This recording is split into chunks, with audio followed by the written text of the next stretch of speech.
Hello दोस्तों, कैसे आप सभी? आशा करती हूँ कि आप लोग भी अच्छे होंगे। दोस्तों, रात तो हो गई है।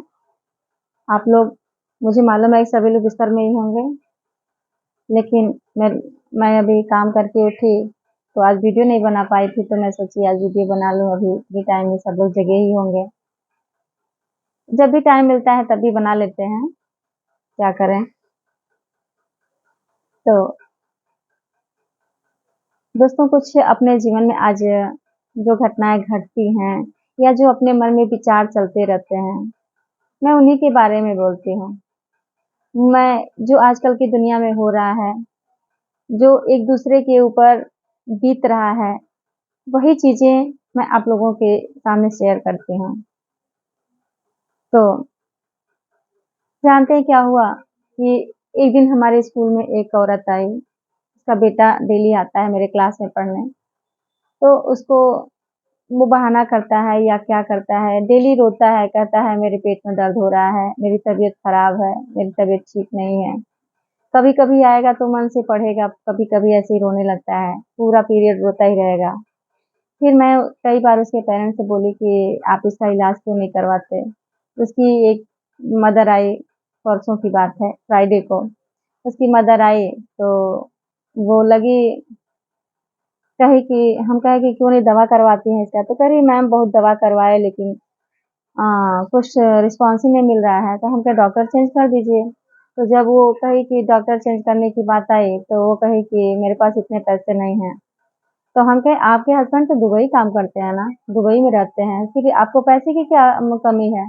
तो कह रही है पैसा तो है मैम, लेकिन वो पैसा देते हैं ससुराल, मतलब सास-ससुर के हाथ में आता है और वही सारा घर खर्च चलाते हैं और मुझे सिर्फ़ मेरे बच्चों को फीस जमा करते हैं, बाकी जो खाने-पीने का मिल जाता है और मैं अच्छे डॉक्टर को कहाँ से दिखा पाऊँगी? तो हम कहें तो ऐसी बात है तो उन लोगों से कहिए आप कि उनका इलाज करवाएँ। तो कहती हैं कि कहे थे लेकिन उन लोगों ने ध्यान नहीं दिया। हम कहे बेटा है, अपनी औलाद है, अगर तबीयत खराब हो जाएगा, कहीं कुछ हो गया, तो आप ही को ना, आप अपने मन को कैसे संतुष्ट कर पाएँगे? फिर आपका मन कैसे मानेगा कि अपने बेटे का बिना इलाज का ही हमारा बेटा मतलब इस तरह से हो गया। तो फिर वो रोने लगी और कही कि हम कहे तो इस बात पे हमने पूछा उनसे कि मैम क्या आपके हस्बैंड जो हैं आपको पैसा-वैसा देते हैं? उसने कहा मैम हमको पैसा नहीं देते हैं, बस घर वालों को पैसा देते हैं। तो कहीं मतलब वो कहती है कि हमारा कोई वैल्यू नहीं है, आदमी ही हमारा इज़्ज़त नहीं करता है और मतलब अपने माँ-बाप के चलते, अपने परिवार के चलते वो मुझे भला-बुरा कहता है, गाली-गलौज भी करता है। तो दोस्तों कहते हैं ना इस दुनिया में ऐसे-ऐसे लोग पड़े हुए हैं कि बीवी को शादी करके लाएँ, सिर्फ़ एक घर का एक नौकर बना बना के रखने के लिए, सिर्फ़ वो इस्तेमाल करने वाली चीज़ है, उसका कोई वैल्यू नहीं है, उसकी कोई खुशियाँ नहीं है, उसके कोई अधिकार नहीं है। अरे जैसे आपका घर है, वैसे वो भी अब उसका घर है, वो इस घर की मालकिन है, उसको भी उतना ही इज़्ज़त और मान-सम्मान मिलना चाहिए जितना कि आप अपनी माँ और बहन को दे रहे हैं, अपने भाभी और परिवार को दे रहे हैं। बीवी को ब्याह के लाए हैं, आप अपने भरोसे लाए हैं। वो आपके लिए अपना पूरा परिवार छोड़ के आई है। अगर बच्चे हो गए, बच्चे पैदा किए आप ही ने, तो क्यों बच्चे का परवरिश करना आपका कर्तव्य नहीं होता है? माँ कहाँ से जान लाएगी? माँ कहाँ से करेगी? कर लेगी, माँ भी कर लेगी। जब तुम छोड़ दो, तुम ये मान लो कि मैं तुम्हारा बाप नहीं हूँ। तुम ये समझ लेगी कि हाँ, उसका बाप मर गया, जीते जी उसका बाप मर गया, तो माँ भी करके सब कुछ कर लेगी। लेकिन हाँ, परिवार से बंधी रहेगी तो नहीं कर पाएगी। परिवार वाले उसको ऐसा डिमोटिवेट कर देते हैं ना कि बस औरतें घर से बाहर नहीं निकलेंगी और घर में ही रहेंगी। उनको घर से बाहर निकलने की ज़रूरत नहीं है और वो कुछ नहीं कर सकती।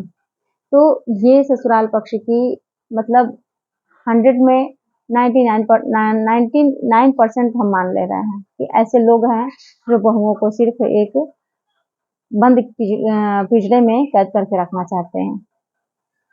तो मेरा ये मानना है दोस्तों कि अगर आपके पास आपके भी अगल-बगल ऐसे लोग हैं, अगर आपकी नज़र में कोई ऐसा है, तो आप उसको प्रोत्साहित कीजिए, उसको मोटिवेट करिए क्योंकि उसे भी जीने का अधिकार है, उसे भी खुशियाँ पाने का अधिकार है। और वो पाएगी कब? जब मेहनत करेगी। हमने उससे कहा कि आप बाहर निकल कर क्यों नहीं काम कर रही हैं? क्यों नहीं कोई स्कूल ज्वाइन कर ले रही हैं? या आपको सिलाई कढ़ाई बुनाई आ रही है तो आप उसी से अपना काम करिए। तो कह रही मुझे सिलाई नहीं आती है, अब मेरे ससुराल वाले घर से बाहर नहीं निकलने देंगे। तो ये सारी चीज़ें वो बताने लगी, रोने लगी, मुझे बहुत तकलीफ हुआ। तो हमने सोचा कि देखिए, इस संसार में हम तो सोचे थे कि हम ही दुखी हैं, लेकिन हमसे ज़्यादा तो वो दुखी है। मान लीजिए मेरे तो पति नहीं हैं, लेकिन उसका तो पति रह के भी नहीं है ना। वो तो पति के रहते हुए भी वो अनाथ है। जब पति उस लायक ही नहीं है, पति अपने परिवार का भरण-पोषण नहीं कर सकता, तो ऐसे पति से न रहना ही अच्छा है। जब आपको अपने ही बल पे रहना है, तो देखिए इस संसार में हर इंसान अकेला आया है और अकेला ही इस संसार से जाएगा। तो जब हमको ये हम मान लेना है, हर औरत को की बात कर रहे हैं, जब औरतों को ये मान लेना है कि मुझे अकेले ही रहना है, अकेले ही संघर्ष करना है। जितना औरतें संघर्ष करती हैं, उतना आदमी नहीं करते हैं। तो उनको स्टार्टिंग से ही सेल्फ डिपेंड होना चाहिए। उनको स्टार्टिंग से ही ये अपने आप को इतना मजबूत कर लेना चाहिए कि वो किसी के सामने झुके ना, किसी के आगे हाथ ना फैलाएँ। अपने आप को इतना आप पावरफुल बना लीजिए कि सब आपके पीछे घूमें, आप किसी और के पीछे ना घूमें। तो दोस्तों, रात तो बहुत हो चुकी है, मैं वीडियो को लंबा न करते हुए कुछ थोड़ा-सा एक टिप्स है मैं मतलब बता रही हूँ लाइफ के बारे में। सुनिएगा, अच्छा लगा तो लाइक कीजिएगा। खुश ये मेरी ही समझ लीजिए या औरों की समझ लीजिए, मैं उन्हीं सब पे बता रही हूँ। खुशियाँ मिली नहीं माँगने से, मंजिल मिलती नहीं राह पे रुकने से। हमेशा भरोसा रखना उस ऊपर वाले पर, वो हर नेयामत देता है। क्या कह रहा है कि खुशियाँ मिलती नहीं माँगने से।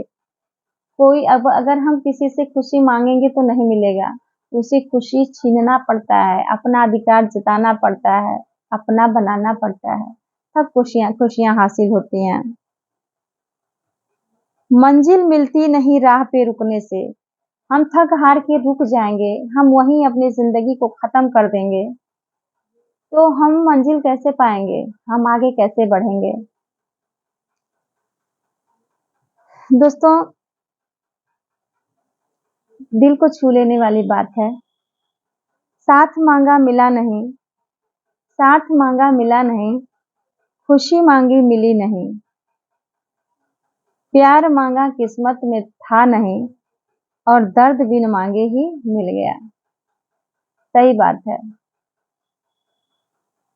साथ माँगा मिला नहीं, खुशी माँगी मिली नहीं, प्यार माँगा किस्मत में था नहीं और दर्द तो बिन माँगे ही मिल गया। दर्द का तो कोई ठिकाना ही नहीं है। कब कब किस घड़ी, किस समय, किस जगह पे, किस टॉपिक पे आपको दर्द मिल जाए, कोई नहीं जानता। ज़िंदगी में अगर कोई सबसे सही रास्ता दिखाने वाला दोस्त है, तो वो है आपका अनुभव।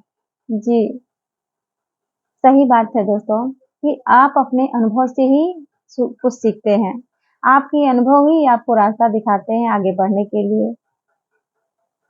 आपके अनुभव कहाँ से मिलता है? जब आपके ऊपर दुःख पड़ता है, जब आप उन चीज़ों से जूझ रहे होते हैं, तब उन चीज़ों से ही आपको प्रेरणा मिलती है और कहते हैं ना आदमी गलती करके ही कुछ सीखता है। तो हमें उसी से सीख मिलती है, कुछ करने की, कुछ आगे बढ़ने की और कुछ कर दिखाने की, अपना नाम और अपने रुतबा बढ़ाने की। दोस्तों मिलते हैं अगली वीडियो में।